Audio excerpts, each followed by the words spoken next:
Muy buenos días. Damos inicio a otra nueva emisión de nuestro programa Esto dice la Iglesia, una propuesta que cada domingo le entregamos y es de Telefuturo y la Arquidiócesis de la Santísima Asunción. Hoy queremos hablar de una personalidad muy importante que tuvo el Paraguay como país y la Iglesia, Monseñor Pastor Ramón Bogarín Argaña. Y va a hablarnos de este gran obispo, otro gran obispo, y que fue de alguna manera el discípulo del obispo del que vamos a hablar hoy. Y se trata nada más y nada menos que de Monseñor Mario Melanio Medina, MMM, le decían en la época de la dictadura del obispo rojo, le decían. Buen día, Monseñor. Vaya va. Buen día, Roque. Buen día para nuestra audiencia. Muchísimas gracias porque hablar de Monseñor Bogarín para mí es un privilegio y una gran satisfacción. Ya. Y no te olvides, Monseñor, podemos hablar en guaraní. Está la gente en derecha en todo el territorio nacional. Siempre yo reclamase y la guaraní en mini la programa. Entonces, tranquilamente cuál la guaraní en ese sentido. Bueno, qué bueno. Monseñor Pastor Bogarín Argaña. Monseñor, desde cuándo en momento pero que en contacto con Monseñor Pastor Ramón Bogarín Argaña, ñañe purumino pervi. Ñañe purumino porque te voy.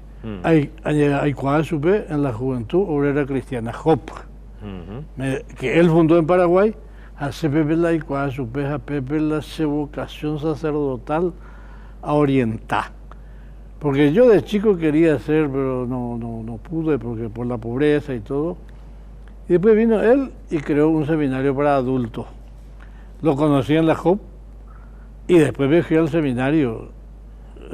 Hice toda la humanidad de allá, filosofía, con él. Me consiguió una beca, estuve en Roma estudiando teología durante 4 años y a la vuelta me hice párroco con él y en la mesa con él se murió. Ah, ¿vos estabas? En la mesa, sí.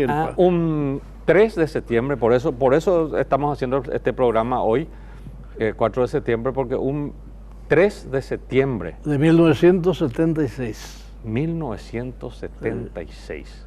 Así es. Un año muy difícil. Contanos vos los detalles, Monseñor, de qué pasaba en ese momento y cómo fue el tránsito de Monseñor Bogarín a la casa del Padre Celestial en esa circunstancia. Y antes eso es importante, un detalle que, bueno, todo el mundo conoce.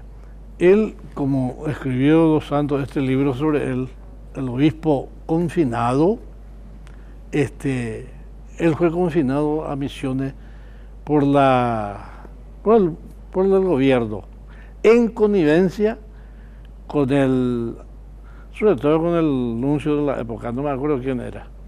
Dice, ya montó sube vaca a Petepe, ya es samba, porque le molestaba a Stroessner, decía al régimen, que era un régimen despótico, dictatorial, y Monseñor Bogarín, no solamente, él no criticaba mucho, pero formaba gente, jóvenes, hombres y obreros, entonces era una molestia para el régimen, y lo mandaron allá, y él, un hombre de gran confianza en la providencia de Dios, dijo, hoy vienen de Yara, hoy porta a Yuko Abe, para algo.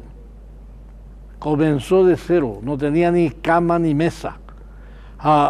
Oye, pues no alquilar, a armarla. Y además, en el ámbito de la iglesia, en Pilar decían, los padres no querían, había un padre ahí muy heronista, el padre Federico Alcancía. Esquiabón. Después en San Ignacio dice, bueno, aquí están los jesuitas, que tenían también prejuicio contra él. Y había en San Juan un sacerdote muy antiguo, ahí 40 y pico de años estuvo, el monseñor, después, no el obispo, monseñor más, padre Elizabeth Rojas, Y él dijo, tú para San Juanpe. No había nada. Y ahí él comenzó de cero. Ahí ya era el gran temple de él, de aceptar la situación sin nada, y comenzó a organizar la diócesis.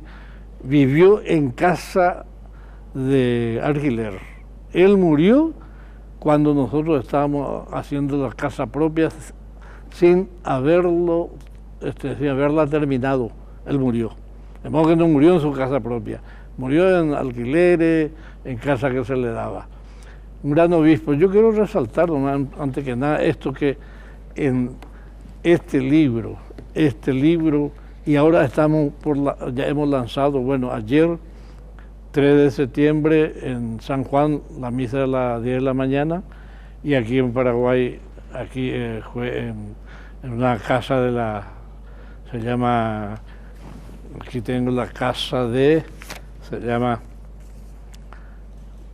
Fundación Escuela de Vida, ahí en Serafina Dávalo, 6061, que es la casa que fundaron los trabajadores, la JOP, y ahí tuvimos la misa a las 10 también.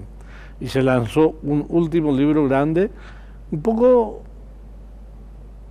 poniendo juntando esta clase que se ha hecho 12, cada año uno, y algunos otros artículos nuevos, maravillosamente.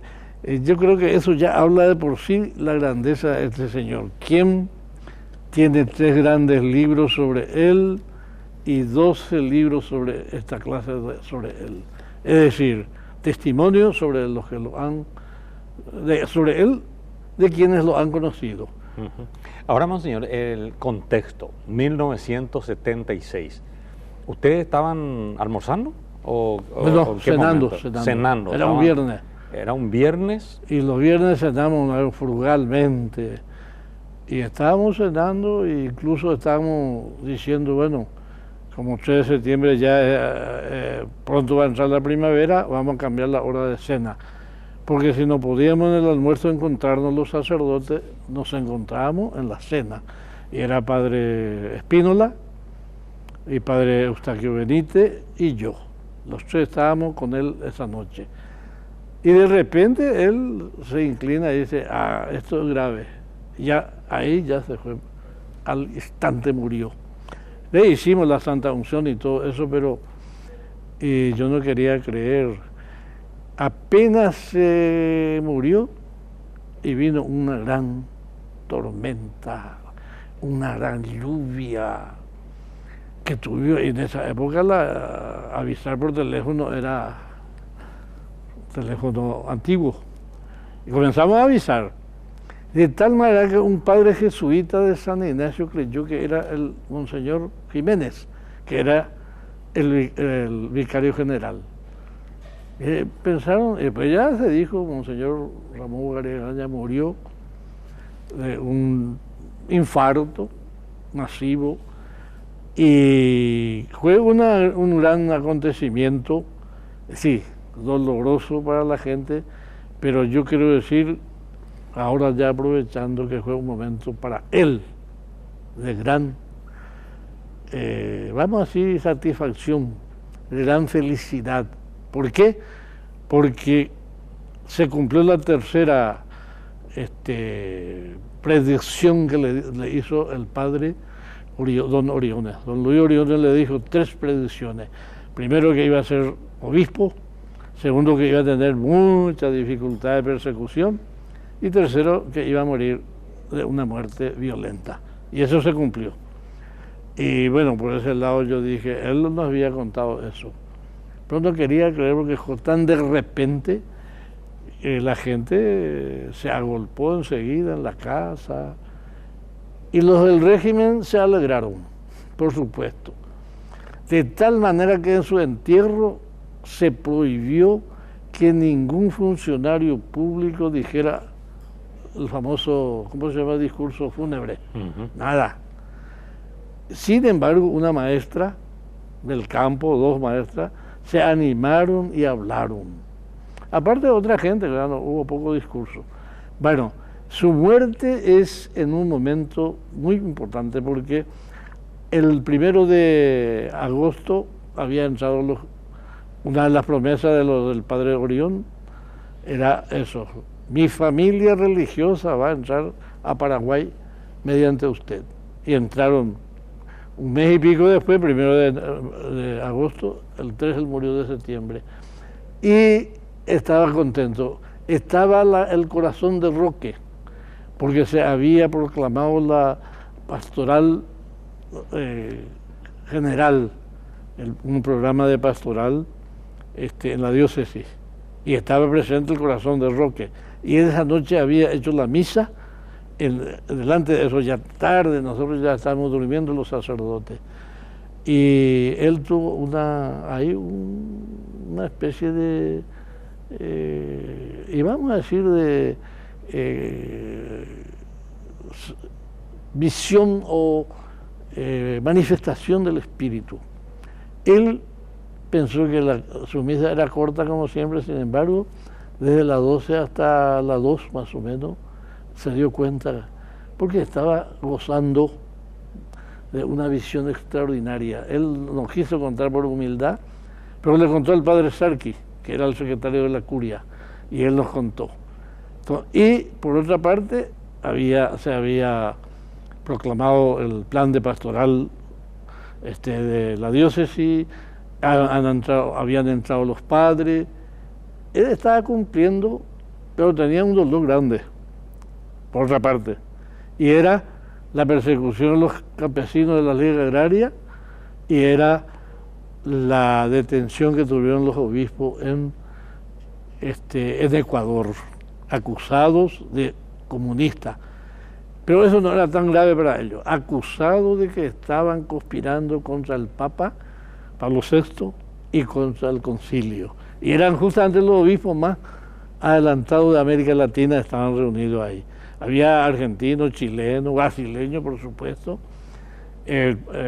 Monseñor Leónidas Proaño. Leónidas Proaño, Ecuador. En su diócesis.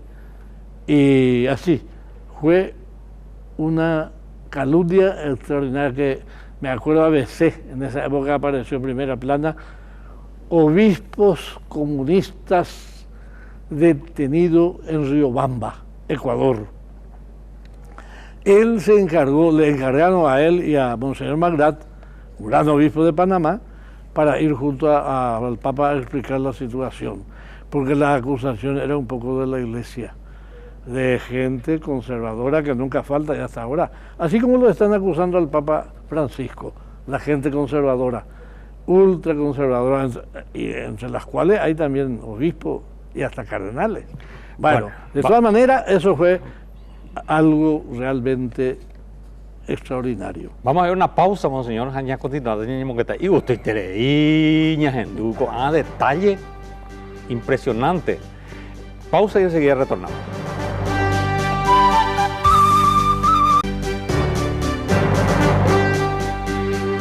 Estamos recordando hoy a un gran obispo y una persona santa. Tanto es así que la diócesis de San Juan Bautista de las Misiones, que abarca los departamentos de Misiones y Ñembucú, inició el proceso de recolección de datos y compañía. Seguramente Monseñor, nuestro invitado de hoy, Monseñor Mario Melanio Medina, seguramente te van a ver, cómo decir, consultar mucho por este conocimiento tan cercano que tuviste de Monseñor Pastor Ramón Bogarín Argaña, la amistad que les unía, la vivencia de iglesia que tenía, porque ahora quieren colectar toda la información. ¿Para qué esto? Tendiente justamente a ver y proclamar con el tiempo, si así la iglesia lo considera, santo en la Iglesia Católica. Entonces la diócesis inició, ahora no sé cómo se llama ese proceso, Monseñor, pero inició la diócesis de Misiones ese proceso. Y el proceso que lleva a la canonización, pero es un proceso largo. De todas maneras, yo quiero resaltar una de las cosas, porque nuestro programa no es tan largo. No es tan largo. No sí. es tan largo. Le llaman el apóstol de talla gigantesca, ejemplo de audacia profética, algunos de los testimonios. Otro testimonio, patriota ejemplar, inclaudicable amor a la patria. Esta es una gran virtud, conjugar vamos a decir, las cosas temporales con las espirituales. Él tenía una gran virtud para eso. Y uno de los pocos en su tiempo. De tal manera que, como dice acá, Monseñor Garín representó un sacerdote moderno. Monseñor Garín, por su pensamiento, su vida y su obra, y también obispo libre, profundamente libre. Dice, aquí nomás les quiero leer lo que decía un sacerdote que lo conoció mucho, aquí en Asunción, y este decía, a él era un obispo tan libre que no le interesaba absolutamente crítica de donde viniera. Por ejemplo, dice, un sacerdote libre no le tenía crítica de la Santa Sede, de la Nunciatura o de otros obispos de otra manera.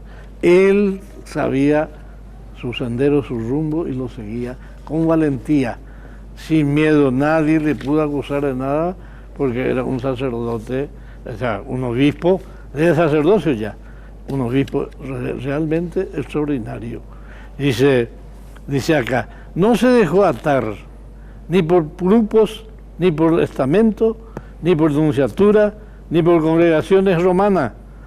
Le preguntaban una vez a un famoso obispo latinoamericano, porque Monseñor Garín fue una figura latinoamericana, no solamente de Paraguay, latinoamericana, y en Latinoamérica hizo más que en Paraguay, por la situación de la dictadura.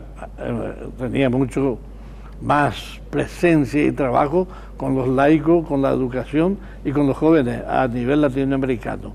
Y decía, un famoso obispo latinoamericano dijo, si se podría dar un obispo verdaderamente libre en el profundo sentido humano y evangélico de la palabra, él contestó que era difícil, pero que Garín era un obispo libre por dentro y por fuera. Nada le consternía ni nada le condicionaba, él tenía que hacer. Tuvo problemas con el seminario, por ejemplo. Por primera vez un seminario abierto y que el rector era él y los padres espirituales y profesores estaban fuera. Los seminaristas tenían que ser responsables de su formación. Y teníamos la famosa mesa redonda, la corrección fraterna, que es evangélica, está en el Evangelio en San Mateo 18:15, eso teníamos que practicar. Nos dimos incluso el lujo, ahora después ya dije, nos apuramos, de expulsar a un seminarista por haber mentido y por haber hecho un pequeño virorío, y poco hija güere. Oye, no sé, el obispo estaba en el concilio, hubiera el concilio, Julano de tal grupo, no sé, Érico, ya pongo pea, buscante. A lo mejor le hubiésemos dado más tiempo a ese año que yo bajé, fui al seminario para adultos a los 20 años, nos vinimos 10, fuimos 10 al seminario, y de esos 10 solamente yo salí, terminé. Sacerdote y mediante él también obispo, porque me propuso en la lista de obispos de aquí, de Paraguay, y me hicieron obispo del Chaco, y después me trasladé estuve 17 años como obispo en el Chaco y 20 años en Misionilla en Bucú. Previamente al comienzo había estado 8 años como párroco, Nuestra Señora de la Asunción de San Juan Bautista de las Misiones. Un sacerdote extraordinario. Me acuerdo yo, una anécdota, como él, si fuera el obispo conservador, nos sacaba todo el seminario. Nosotros terminamos el bachillerato en un colegio religioso, el liceo misionero, ¿y qué pasó? La despedida famosa, fuimos al campo de un amigo de estancia y había chicas, muchísimas chicas compañeras, todas señoritonas y todos nosotros, y le dijimos al país. Él está medio tomado con el padre encargado Jiménez, país, y que tuvo Yeroque. ¿Qué Yeroque, ore? A los Yeroque. O Guajembo, la San Juan, peor de la estancia. Todo el mundo comentaba en San Juan que los seminaristas bailaron. Imagínense en esa época. Yo no estaba. Cuando llegó en Florida ya le dijeron, sus seminaristas bailaron. Opucá antes a él. Después vino y se enteró. Tú sí te yo Opucá. Hay poner y mira, si un seminarista, ustedes, si no aguantan la sonrisa de una chica, ¿para qué se van a hacer sacerdotes? El sacerdote tiene que ser virtuoso, tiene que vivir la pobreza, tiene que vivir el celibato, tiene que vivir la obediencia, y para eso tiene que ser dueño de sí mismo, libre, como él lo fue. Entonces es realmente un hombre extraordinario. Eso explica tantos libros y cosas que se escribió sobre él, porque era un hombre. Sin embargo, en la época no se le daba importancia, era prohibido para los funcionarios públicos, militares, policías, educadores, etcétera, etcétera, hablar con él. Porque eso le dice que le decía a la gente, no, es peligroso, ya viene con menceta, a mí que me lleguen en dieti. Y eso fue el testimonio de un teniente coronel de ingeniería de ahí de la tercera región militar. Él dijo al día siguiente de la muerte, le había conocido allá en un trabajo, y dice, no me arrepiento de haberlo conocido. Y ahora entiendo por qué teníamos prohibido hablar con él. Imagínense. Así que, Monseñor Garín es un hombre, un obispo dijo de él, a nivel latinoamericano, esta clase de obispo nace uno de cada 1000. Imagínense, nace uno de cada 1000. Y actualmente se sigue, los que lo han conocido en Asunción, lo conocen muchísimo porque levantó la Acción Católica de jóvenes, de hombres, de señoritas, y la JOP. Yo pertenecía a la JOP, Juventud era cristiana, y mediante la JOP me fui al seminario, y mediante él estuve en la parroquia y fui su sucesor, tercer sucesor en la diócesis de Misión en Bucú. Y bueno, no sé si alguna pregunta, Roque. Sí. Pero hoy vamos para Potaitena. No, ya recó 3 minutos. Pero yo hice la por andunde. Pero mano, y pilaro interrumpita, sí, gusto y tira en estos minutos que nos quedan, recordando a este gran obispo, a este gran hombre de la iglesia, y por qué no decirlo también del mundo, pero para la sociedad, para construir desde el Evangelio. Si tuvieras que decir, por esto, Pastor Ramón Bogarín Argaña, por esto debe ser santo, fue santo y tiene que estar en los altares, ¿qué dirías? ¿Qué argumentos pondrías en 2 minutos y medio? Tiene que ser, y además mucha gente, hay testimonio que él ha hecho muchos milagros, curaciones sobre todo, pero no se recogió eso en su tiempo, no pudimos, fuimos en ese sentido una desidia, una falta de gente para recoger, pero hasta ahora la gente dice, murió un padre sacerdote, el que era sacerdote salió, se casó, el padre Ramón Cardoso jesuita, se curó del cáncer de colon debido a él, y hace poco murió él, ella murió, pero dio su testimonio. Bueno, diría yo que el Monseñor Garín fue el sacerdote moderno, como dijo, moderno en su pensamiento, moderno en su vida y moderno en sus obras. Claro, Monseñor, cuando estamos hablando de moderno, de Monseñor Bogarín, tenemos que retrotraernos a su época. Estamos hablando del siglo pasado, de mediados del siglo pasado. Sí. Y decir que se adelantó al Concilio Vaticano II, por eso es moderno, porque cosa que no sé, imagina un seminario como él hizo, Entonces, todo el mundo estaba en contra de él. Pero lo defendió en el concilio un obispo sumamente conservador que era Monseñor Tortolo de Paraná, argentino. Dice, yo no conozco el seminario, pero conozco a 2 seminaristas de ese seminario. ¡Excelente! Y eso le ayudó porque era un obispo súper conservador, Monseñor Tortolo. Y se fue imponiendo eso, ¿sí? Claro que después de los seminarios, cuando después del Concilio Vaticano II vino la decadencia de la Sanción Católica, ya había poco candidato para el seminario. ¿Y por qué más tendría que ser santo? Por ser también un patriota, que conjugó muy bien lo espiritual con lo temporal, que conjugó muy bien el amor a la patria con el amor a Dios. Y sobre todo por la opción preferencial por los pobres, por los campesinos, por quien luchó, y una de las causas de su muerte repentina puede ser el quebranto que tenía de esa gran represión a la Liga Agraria y a todo el movimiento en Asunción también. Y bueno, ese año 1976, cuando el 3 de septiembre de ese año fallece repentinamente en la cena, nos estaba contando Monseñor Mario Melanio Medina, fue testigo del tránsito al padre de Monseñor Bogarín Argaña.